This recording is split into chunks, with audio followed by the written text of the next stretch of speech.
Hi, Pat. Hey, how's it going, Chris? Good to see you again Yeah, for same here. our Holy Compost chats. Absolutely. And I just found out something about compost, by the way. So, excuse me, this fellow created a big compost unit over in a friend's yard. And the way he did it is he was cleaning out the garden, which is gone by, most of it. And he put a layer of that, the good old garden stuff that was sort of rotting, and then a beautiful layer of leaves, and then another layer of the garden stuff and the leaves. So I was thinking about that, in our talks, that I hope that we're putting some leaves in between the garbage. You know what I do? I put my Giving it a chance to.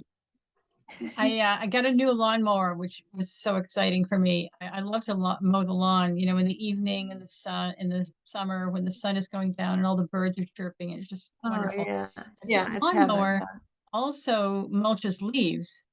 So I'm like vacuuming my property, and then I'm putting it on the garden, and then I put some seaweed over that, and I put some wood ash from the wood stove, and then Oh, some beautiful. compost.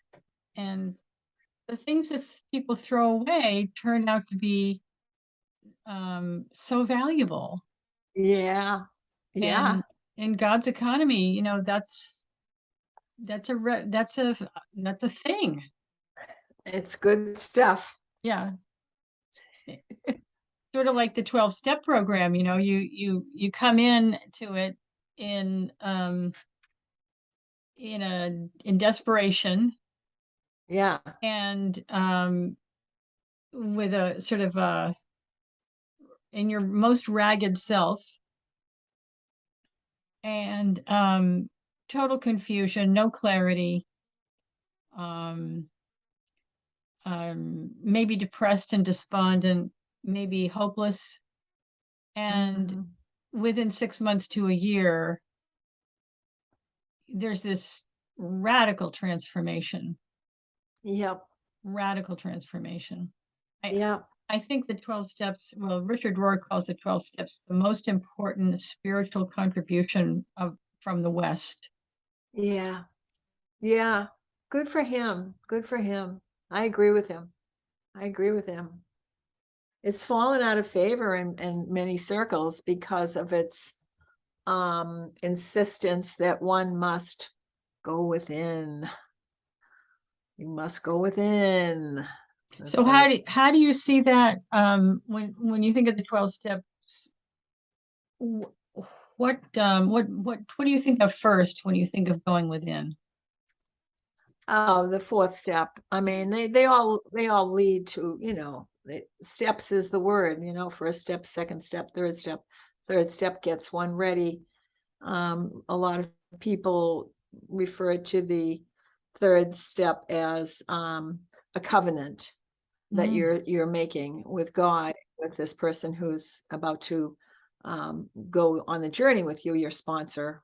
And then you start going deep by looking at your resentments, unresolved conflicts that are living and thriving inside of us, that we don't know we have, and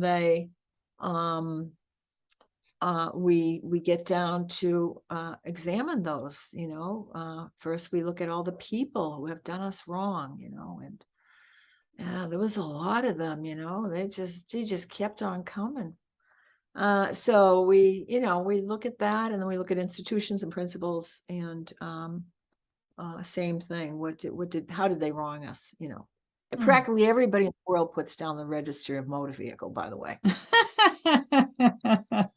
I like going to the registry because I get to see all the people who were born on my birthday, That's true. That's who, true. That's and cool. all the variety in this garden of Yeah, life, yeah. of Oh, of that's April true. I April never thought birthdays. that. Yeah. Now that I think of it, they all look like mass murderers. No, I'm only kidding. Or Those mass are priests they want. murderees. Anyway, yeah, so yeah, the going within, boy, it's so unpopular. We have such an externalized culture of oh, that looks nice, Uh, yeah. yeah, I still have a lot of that going on, and I wish that I had less of it going on. Um, but I've also shed a lot of it Yeah, in recent years. yeah. Place where I used to live was pretty showy, and Mm, I lived there for 30 years, so yeah. it had an They impact. tend to get showy. They tend to get showy as you go along Yeah, because you gain material stuff, yeah. you know, from gifts or, celebrations or whatever. Anyway, I thought I'd read this quickly, Please or I do. could wait till the end to read. I could read it at the end. Oh, why don't you do it now? Because Okay. I think it'd be Okay, great. sure. Okay, so yeah. It's titled Reflection. I love the word reflection. I wish I did more of it. So that's probably why I love it, because it's a word I want to do. All right. Bring me your pain, your sorrow, your despair. I will show you your resilience, a vibrant rainbow after a turbulent storm. I'm going to reread that. Bring me your pain, your sorrow, your despair. I will show you your resilience, a vibrant rainbow after a turbulent storm. Mm. Bring me your sharp edges, and I will show you your soft curves. Bring me your fear, your quivering lip, your desire to run. I will show your strength, your courage, your ability to stand firmly rooted. Bring me your wounds. I will show you strong, mended heart, pieced together with the finest gold. Bring me your messiness and chaos. I will show you your beauty and calm inner waters. Bring me your darkness and shadows. I will show you your extraordinary light. Mm. Bring me your shame and timidness. I will show you your wild, free, your sensual and your sexual nature. Bring me your grief. I will show you the depth of your love. Bring me all that you thirst. I will show you was always there, waiting for you, kept safely in your heart. Mm. It's a good one. And I believe that. Who I wrote the Who believe what wrote the this poem? says. So this is Gina M. Puro. Oh, yes. Yeah, it's a funny Puorro, Puro, I think. Gina. Yeah, it's got a lot of good. Sounded it sounded very human divine kind of interaction, Mm, mm. because I'd say most of I don't really think God is concerned with anything except building us up. yeah, And I think that religious institutions have unfortunately emphasized behavior in religion to be like the focal point of yeah, religion. If you have good behavior, you're going to get saved. And if you have bad behavior, even a little bit of it, or even think about it, then you are yeah, not going in the right direction.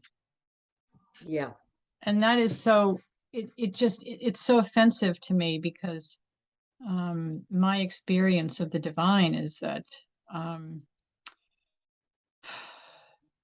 it's only concerned with joy and delight and um, beauty and glory and um, acceptance and authenticity and uh, just your behavior. I mean, first of all, we were created with as people who make mistakes.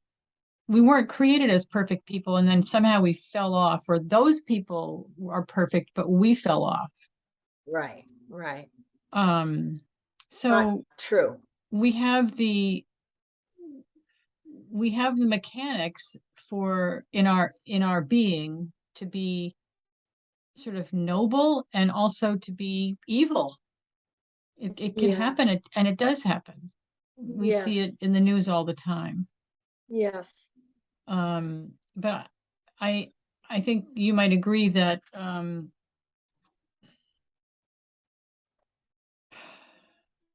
that the beautiful and the authentic and the natural is so much stronger than any kind of I had even hesitate to use the word evil because there's definitely evil in the world and has been in history, but it's a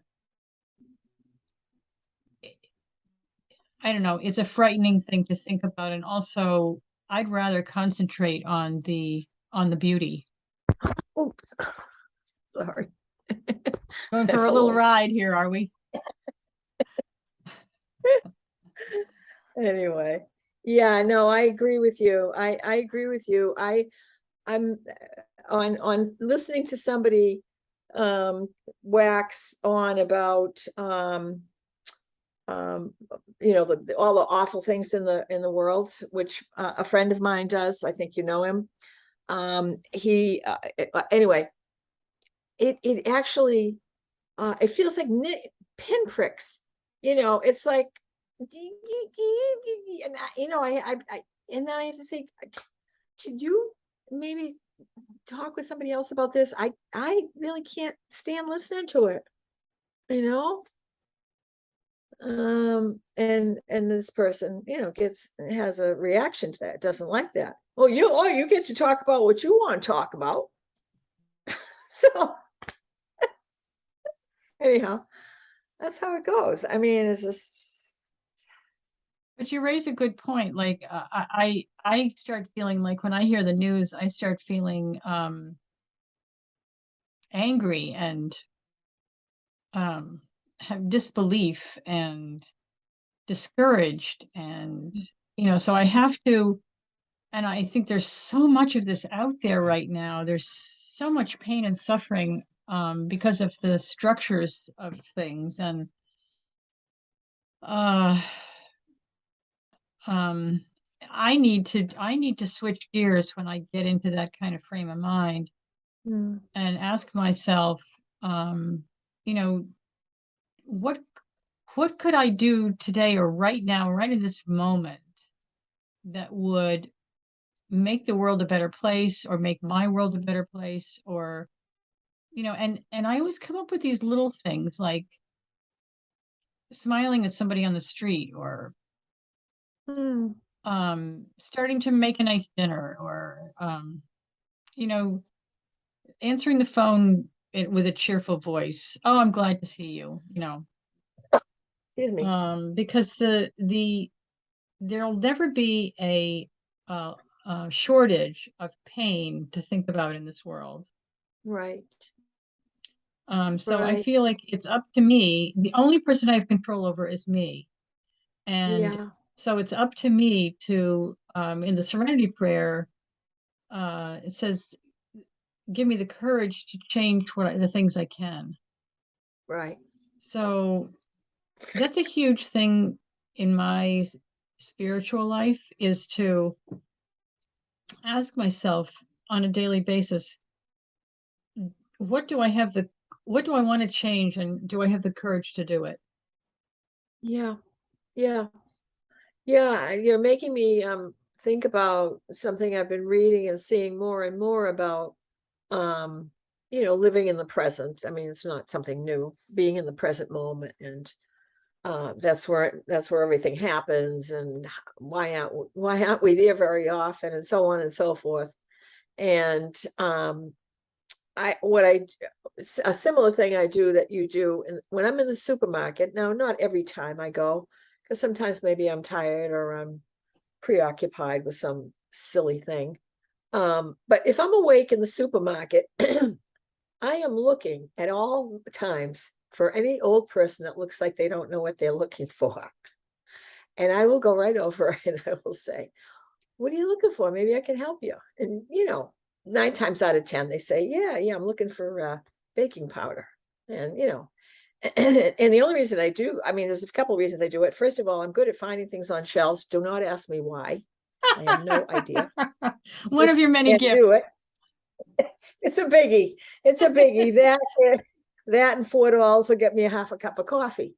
Um, um, and they're always so happy that someone noticed. I mean, and that's the whole point of it, and yes, so yes, that staying present out in the community, saying hi, trying to put some energy out there, nice, friendly energy. Boy, yeah, that feels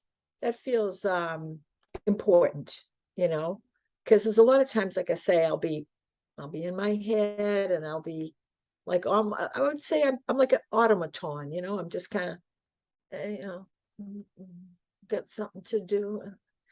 Jeez, And that's really so scary. what happens psychically? What happens when we're in that absent frame of mind? What's going on? Good. Yeah, that's a great question. I Yeah. spend a lot of time there. I think I'm gonna say maybe this isn't the only thing, but I think when I'm that way, there's the old hungry, angry, lonely, tired, the halt. Halt. That's could be there, but even more so is the um and this is pretty strong, but I think I can get into a place where I'm sensing nothing really matters. I'm not proud to say that. I mean, if you're saying nothing really matters because you know that God is um, the answer, so nothing matters. Or you could be where I'm talking about, which is not a total giving up, but just feeling really wonder how long I can do this for. Now, the thing that I'm thankful for that doesn't usually last very long, and before I know it, I'm shifting again. But to stay in that state for a long, long time, I think would be pretty not good. Mm. But I Well, don't think it's uncommon. I find myself in that frame of mind on a regular basis, and I and I'm almost always I was going to say able. I'm not sure if it's a thing that if it has to do with ableness or whether it's a gift. Um, Hmm. Or faith. yeah, or faith, or maybe a little of all three of I don't know I don't know what the dynamic is, but um, I do know that since I've been observing my thoughts, um, I which has been going on for I don't know, maybe 15 years. I'm not good with time. Um, that I can say, oh, you're in that again, and you've got a lot to be grateful for. So let's change course here. And And it's and very easy for me does that to, is it what? does that voice come up usually, always, or some of the time? The voice that questions or says you've got a lot to be thankful for, kind Well, of. it's a course correction that is very common for me, Good, because I'll good. get into that frame of mind almost every day, and I'm in a stage in my life where things are going very well. So, you know, Yeah, yeah, I mean, this I don't know whether it's hopelessness or a sense of being empty, but yeah, it's probably universal, and it's probably universally regular for people to experience it. Now, the yeah. person who is living in a favela in Brazil and doesn't have a roof over their head and has three hungry children to feed. Um, a lot different than my Right. circumstances, right? Right. Or somebody who's just been through a traumatic situation. So, Right. because I think, thank God for therapists for people who are really traumatized. But I think Yeah. the sort of like what I call it is life just isn't perfect enough Hmm. frame of Hmm. mind, Right. Right. which is, Like it's supposed to be. yeah, like there's a hefty dose of sarcasm in that, you know, Yes. Yes. and but it's a mindset that I find myself in regularly, even though my intellectually I know that there's no reason for me to be there. Right. Right. You know what's interesting? It's bringing back this thought about when I was an active alcoholic, and hung with other active alcoholics, and everything looks sort of normal when you do that. Oh, this is what life is. It's like, and anyway, one of the war cries that I had and others had, we would say, "Hey, drink up. Life sucks, then you die." I mean, and that sounds like you really, really said that. But more importantly, you really thought that?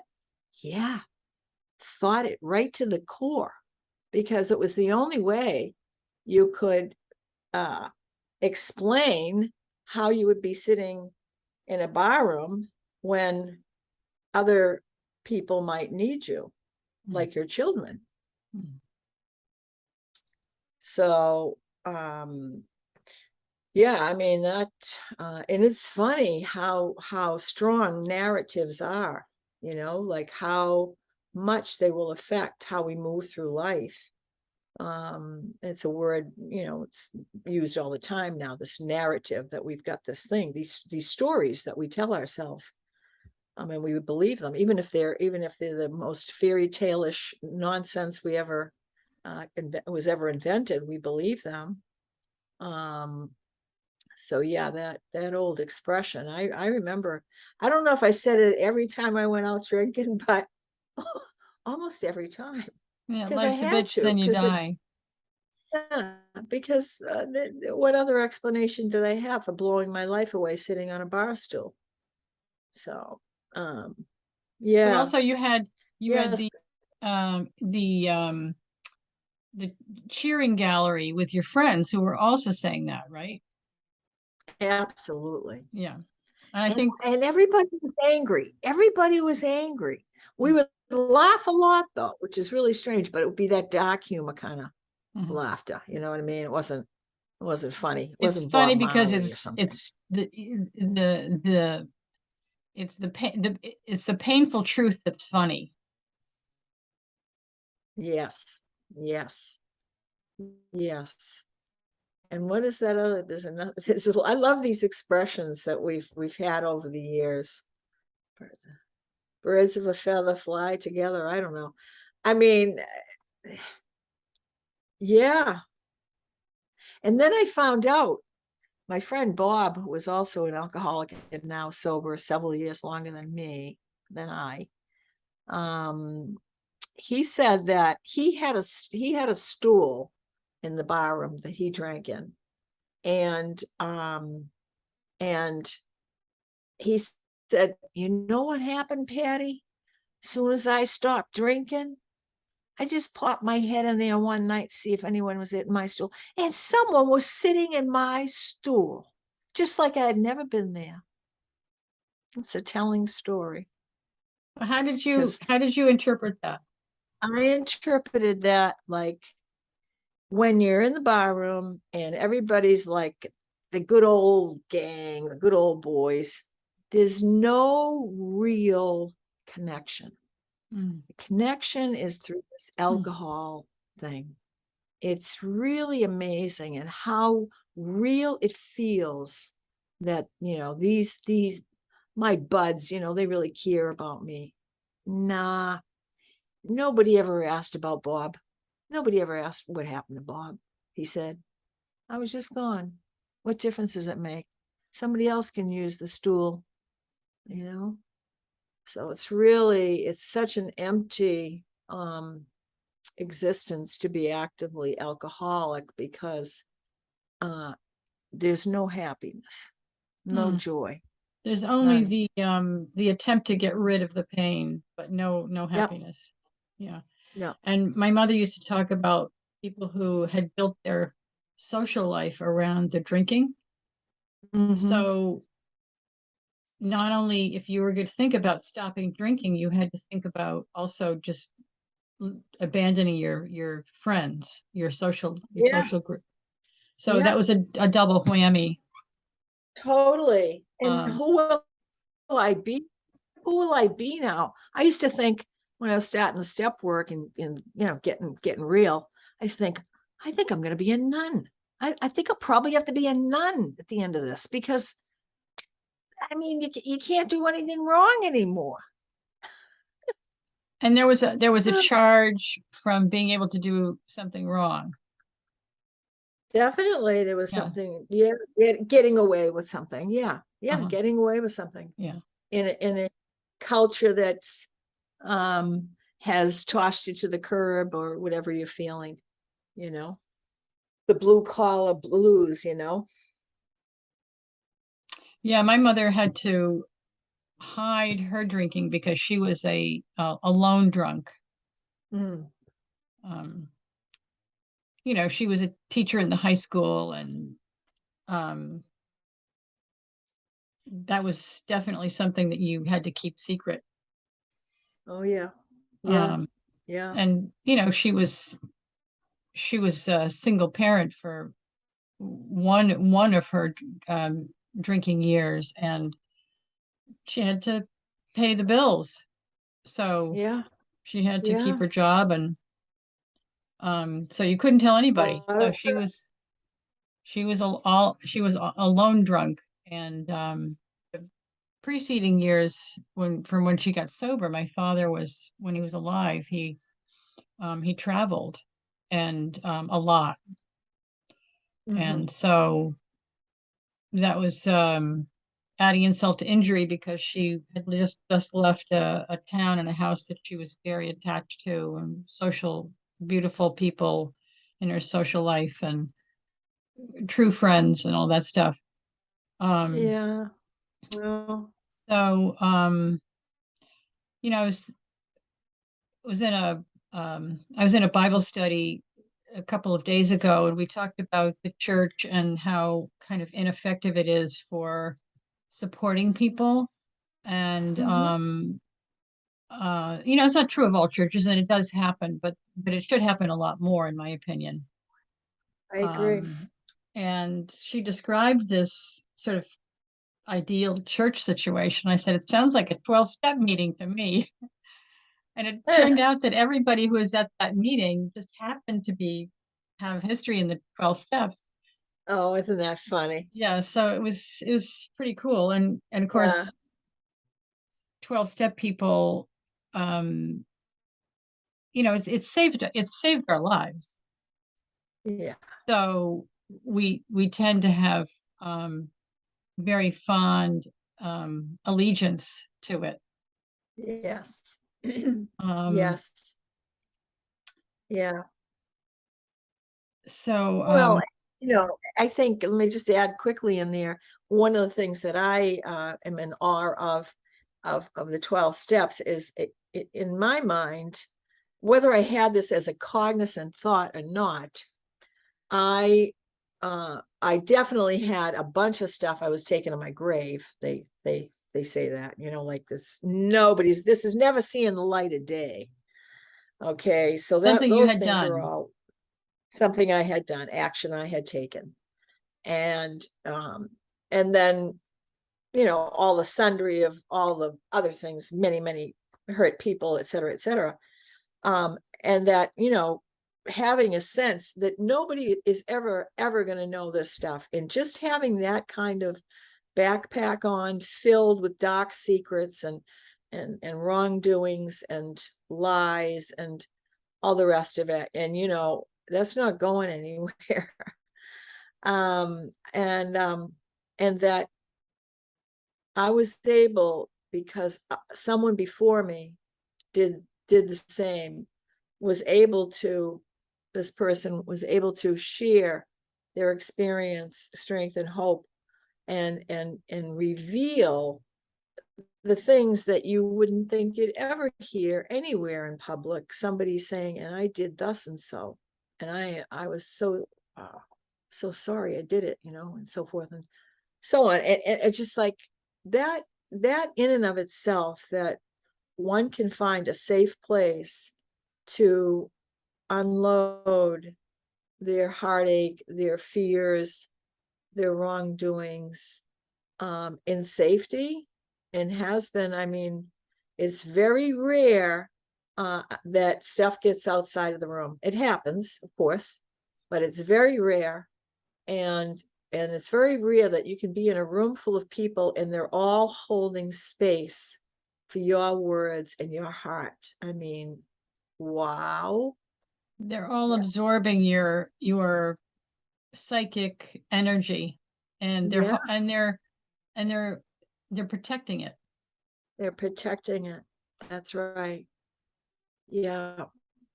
Yeah. Unbelievable. It is it's a unique experience in my life. When I went into Alateen at the age of 15, just a unique experience of realness, and nobody was messing around there, nobody was messing around. They Yeah. meant business, Yeah. and the business was healing. Yes. Healing Yeah. and holding and understanding And grace. and grace. Grace. I really understood the word grace finally, Yeah. you know. That's got to be maybe the most beautiful word there is. I'm with you. Mm, I'm with you. yeah.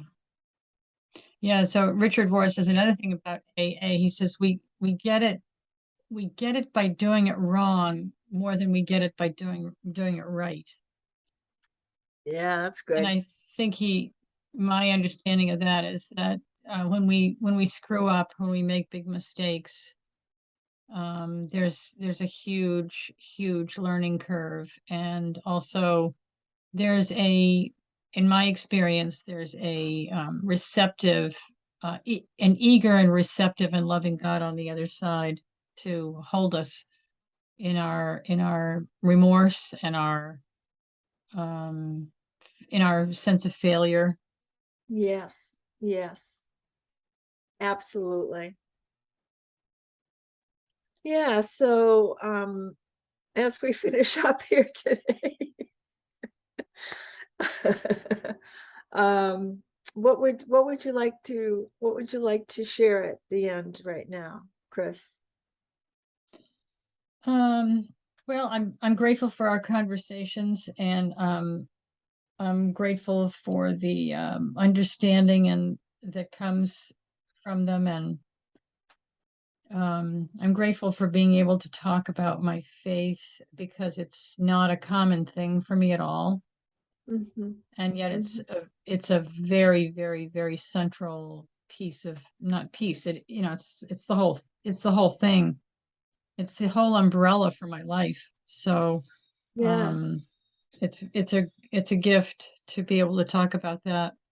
And I so appreciate your receptivity and your love. Mm. Well, I couldn't have said it better myself. I feel the same. Um, I so look forward to our exchange because, like you just said, you can't talk this way all over the place because people would be like, ho hum, or whatever. Um, Including, that sounds woo woo. I mean, I even say that about spirituality, it's woo woo. And then the other thing is, the sense of being heard, I always feel here with you, hugely important for me and for everyone. And my heart's lighter each time we do this. So I I love would the say Holy that's Compost. a blessing. It's definitely a blessing. And this is what we get in the Holy Compost. That's right. The garbage goes in and the gold comes out. That's right. That's right. Absolutely. Okay, Well, my see you friend. the Well, next time. yeah, great to talk to you again, and we'll sign in for our next Holy Compost soon. Sounds good to me. Okie doke. Take care.